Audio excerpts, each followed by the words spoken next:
Dicen que los cumpleaños no son tan importantes cuando uno ya es adulto, pero yo nunca pensé que llegar a los 28 años me haría sentir tan invisible, tan borrada por mi propia familia. Y lo peor no fue la soledad de ese día, sino el mensaje que llegó después, el que cambió todo. Esa noche, la de mi cumpleaños, lo único que tenía frente a mí era un pan dulce de la panadería de la esquina, una velita solitaria que compré en la tiendita, y el silencio de mi departamento en Ciudad de México.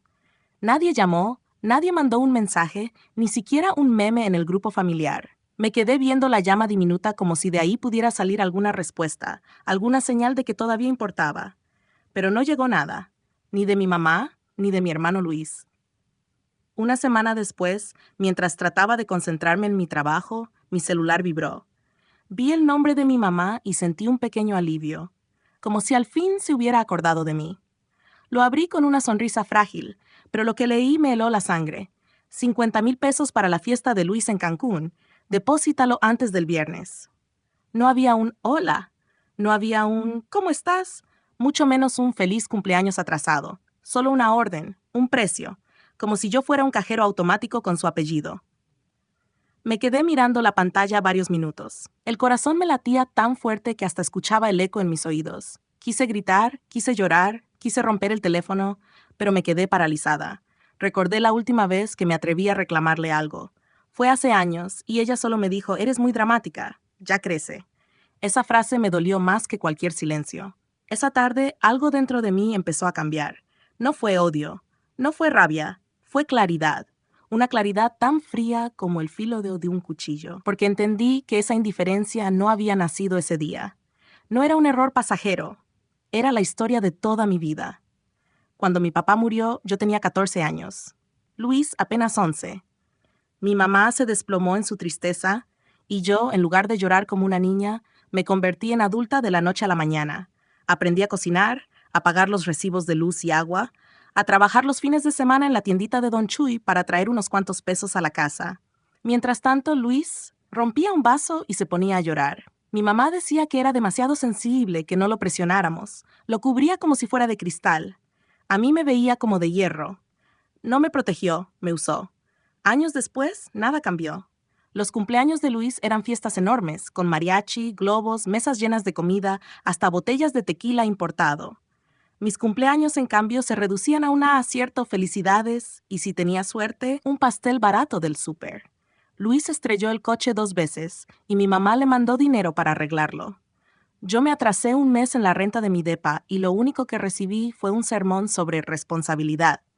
En Navidad siempre había un lugar reservado en la mesa para él, aunque llegara tarde y con resaca. Yo llevaba postres, me partía el lomo cocinando algo bonito, y ni un gracias escuchaba.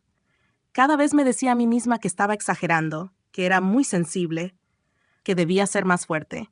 Pero en el fondo, esa herida seguía creciendo. Y el colmo fue ese cumpleaños olvidado, ese mensaje que me reducía a una cartera. Ese instante fue como si alguien hubiera encendido la luz en un cuarto oscuro. Todo quedó claro de golpe. No respondí de inmediato. Guardé el mensaje. Lo dejé ahí, como quien guarda una prueba en un juicio. Y me prometí que esta vez no me quedaría callada, porque entendí algo. Yo llevaba toda la vida sosteniendo a mi familia, siendo el puente, la mediadora, la que arreglaba todo, y nadie jamás me sostuvo a mí. Ese día no crecí, ese día desperté. Pasaron 3 días antes de que contestara. Mi mamá volvió a escribir. ¿Ya depositaste? Tu hermano está por apartar el salón en Cancún. Yo respiré hondo, abrí la aplicación del banco y transferí 50 pesos. Solo eso. Y en la referencia escribí, considera esto un regalo simbólico. No más. Apagué el celular. Me quedé viendo la ciudad desde mi ventana, con sus ruidos, sus luces, la vida pasando allá afuera. Sentí una calma rara, como la de un huracán antes de golpear. Porque lo que mi mamá no sabía era que yo ya tenía un plan.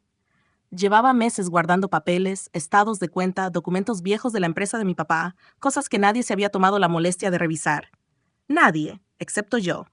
Y en esas hojas, escondido entre firmas y cifras, estaba el secreto que podría cambiarlo todo. Un secreto que mi mamá y Luis creían enterrado para siempre. Un secreto que estaba a punto de salir a la luz. Cuando abrí la caja de papeles que había guardado desde que mi papá murió, no sabía exactamente qué buscaba. Solo sabía que ahí había respuestas. Mi papá no fue un hombre perfecto, pero era organizado hasta el extremo. Tenía carpetas para todo, impuestos, facturas, escrituras, contratos. Yo había heredado esa costumbre, tal vez sin quererlo. Revisando encontré algo que me heló la sangre, una cuenta bancaria a nombre de la empresa que mi papá había dejado en pausa antes de morir. Una cuenta que se suponía estaba cerrada hacía años, pero que en realidad seguía activa, y con movimientos sospechosos. No eran cantidades gigantes al principio, apenas depósitos de 10 o 15 mil pesos, pero con los años se volvieron cientos de miles. ¿Y de dónde venían? ¿Quién los movía? La respuesta estaba en las firmas, la de mi mamá y la de Luis. Me quedé mirando ese papel con un nudo en el estómago. Era la prueba de lo que siempre había sentido. Yo nunca fui hija, solo fui herramienta. Y ellos, mientras tanto, se aprovechaban de algo que no les pertenecía.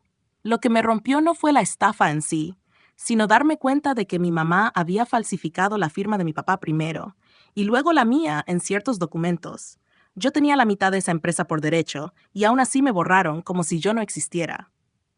Decidí no actuar con impulsividad. Guardé todo en sobres, los clasifiqué con fechas, capturas de pantalla, comprobantes. Cada movimiento tenía un hilo, y yo lo estaba hilando con calma. Una noche, después de horas de revisar, me pregunté, ¿y si mejor lo dejo pasar? ¿Y si sigo haciendo lo de siempre, callar y aguantar? Pero luego recordé la velita de mi cumpleaños, solitaria, consumiéndose hasta desaparecer. Y pensé, si me quedo callada, me voy a apagar igual. Así que empecé el proceso formal. Busqué información en línea, foros, hasta hablé con un conocido que trabajaba en Hacienda. Descubrí que esa cuenta estaba bajo revisión. Con la documentación que tenía, bastaba una denuncia anónima para que todo se viniera abajo, y lo hice. 2 días antes de que mi mamá me pidiera esos 50 mil pesos, envié un informe completo a la Secretaría de Hacienda y Crédito Público. Cada depósito, cada firma, cada irregularidad, todo con fechas, todo comprobado. Cuando por fin me animé a contestarle a mi mamá con los 50 pesos y el mensaje de regalo simbólico, ya era demasiado tarde para ella. El reloj estaba corriendo, y yo lo sabía. Esa misma noche confirmé con el rastreador que el sobre que envié había llegado a su casa. Dentro había copias de los documentos, pruebas de sus firmas falsas y un mensaje sencillo. Sé lo que hicieron. A las 7:42 p.m. lo recibió. A las 7:44 p.m. escuché en mi mente su grito, no porque estuviera ahí, sino porque la imaginé. Y créeme, no me equivoqué. No contestó, no llamó. Pero al día siguiente las llamadas de Luis empezaron a llegar. 3, 5, 7 veces. Nunca contesté. Una semana después me llegó otra noticia. La hipoteca de la casa familiar había sido congelada. Resulta que el año pasado mi mamá había intentado refinanciar la casa usando mi parte de la escritura, con una firma falsa mía. Lo supe porque abrí un sobre que mi papá me dejó sellado el día que murió. Dentro estaba el documento legal donde me otorgaba el 50% de esa casa. Yo no lo había abierto hasta después de mi último cumpleaños, como si hubiera estado esperando el momento exacto. Ahora todo encajaba. Fui directamente al banco, no como hija obediente, sino como copropietaria legal. Les mostré mi firma real, comparé con la falsificada y pedí que bloquearan cualquier movimiento. El préstamo se canceló, su crédito se desplomó y la casa quedó en revisión jurídica. Esa tarde finalmente sonó mi celular. Era ella. Contesté. ¿Crees que eres muy lista? ¿Que destruyendo a tu propia familia vas a estar mejor?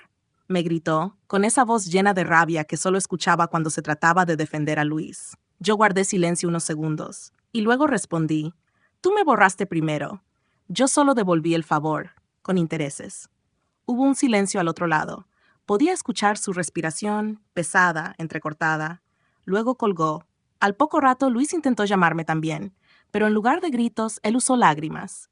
Hermana, entiéndeme, yo solo trataba de sobrevivir. Mamá me necesitaba. No me dejé llevar. Le contesté con un mensaje corto. Vende tu Rolex o deja de comprar botellas en Cancún, así seguro sobrevives. Y lo bloqueé. Esa noche me quedé sola en mi departamento, viendo la ciudad desde mi ventana otra vez. Pero ya no me sentía invisible. Me sentía despierta, porque entendía algo que siempre me había negado a aceptar. No eran mi familia, no en el sentido real. Solo eran personas que usaron mi amor hasta que dejé de tener nada más que dar. Lo que seguía ahora ya no era cuestión de venganza, era cuestión de justicia. Y por primera vez en mi vida, tenía la ventaja. 2 semanas después de ese último mensaje, la noticia llegó como un eco inevitable. La casa de mi mamá estaba bajo litigio, congelada por los tribunales. Sus cuentas aparecían bloqueadas en el sistema financiero y el nombre de Luis salió en 2 investigaciones por fraude y evasión fiscal. No fue una sorpresa. Yo misma había encendido la mecha. Lo que sí me sorprendió fue lo que sentí al enterarme. Nada de euforia, nada de victoria. Solo un silencio interno, como si mi alma por fin hubiera encontrado un descanso. Un domingo cualquiera, pasé por la colonia donde crecí. La casa que una vez fue mi refugio de niña, ahora tenía un letrero en la reja. Propiedad en revisión legal, no traspasar. Me quedé parada frente a ella, viendo las ventanas oscuras, el patio descuidado, y recordé los años en que corría ahí con mi papá. Él me enseñaba a andar en bicicleta en esa misma banqueta. Se me hizo un nudo en la garganta, no por la casa en sí, sino por lo que simbolizaba. Durante años pensé que mi valor dependía de conservar ese lazo, esa familia, aunque me lastimara. Pero ahora entendía que el verdadero lazo no era con las paredes ni con las personas que me usaban, sino con la niña que alguna vez fui, la que merecía algo mejor. Mi mamá me llamó otra vez, pero esta vez no gritando. Su voz sonaba quebrada, cansada, como si de pronto hubiera envejecido 20 años. Hija, no tienes idea de lo que estás haciendo. Estás destruyendo todo. Me quedé callada unos segundos. Escuchaba esa palabra hija y me ardía en el pecho. ¿Destruir? Le dije con calma. Ustedes me borraron desde que tenía 14. Lo único que hice fue sacar a la luz lo que ya estaba podrido. Ella suspiró al otro lado de la línea, como si buscara una grieta en mí, un espacio para colarse con culpa, pero ya no había. Algún día vas a lamentarlo. La familia es lo único que tenemos. Y ahí lo entendí todo. Para ella, familia significaba obediencia ciega, sacrificio unilateral, silencio forzado. Para mí, familia era lo contrario, apoyo, cuidado, amor compartido. Nunca hablamos el mismo idioma. Colgué sin responder, y con ese gesto cerré un ciclo que había tardado casi 3 décadas en terminar. Luis intentó contactarme por redes sociales con mensajes llenos de excusas, de promesas de cambiar. No los abrí, no porque quisiera castigarlo, sino porque ya no tenía nada que decir. No era odio, era vacío, y el vacío, aunque duela, también libera. Mientras ellos lidiaban con abogados y citatorios, yo comencé a caminar un camino distinto. No fue fácil. No es que de pronto todo se arreglara. Tenía que pagar mis cuentas, trabajar más horas, enfrentar mis propios miedos. Pero por primera vez, todo lo que hacía era para mí, no para tapar los agujeros que otros dejaban. Una noche, mientras caminaba por el Zócalo, vi a una familia riendo junta, comiendo esquites, compartiendo una simple tarde. Me dio un poco de tristeza, sí, porque siempre quise algo así. Pero también me dio esperanza. Me di cuenta de que aún puedo construirlo, aunque no sea con la sangre que me tocó, sino con las personas que elija. Y en ese momento entendí, la familia no siempre es la que te da la vida, sino la que te da el respeto y el amor que mereces. Hoy ya no espero un feliz cumpleaños de mi mamá ni de Luis. Tampoco me duele cuando llega esa fecha y no hay mensajes de ellos, porque aprendí que la ausencia puede ser un regalo disfrazado. Me dio la oportunidad de elegir quién quiero que me acompañe en la vida. La gente habla de la venganza como si fuera rabia, fuego, violencia. Se equivocan. La verdadera venganza es precisión, es silencio. Es dejar que las personas se ahoguen en las consecuencias de sus propios actos, mientras tú aprendes a respirar sin ellas. No necesité sus disculpas. No necesité que reconocieran mis esfuerzos, ni que me dijeran que me amaban. Lo único que necesitaba era paz. Y la paz llegó el día que dejé de mendigar amor donde nunca lo hubo. Así que no crecí. Desperté. Y la mujer que ellos enterraron bajo años de desprecio, esa mujer que aprendió a callar para no incomodar, esa que apagaba su luz para que otros brillaran, ahora está más viva que nunca. Y sobre todo es intocable.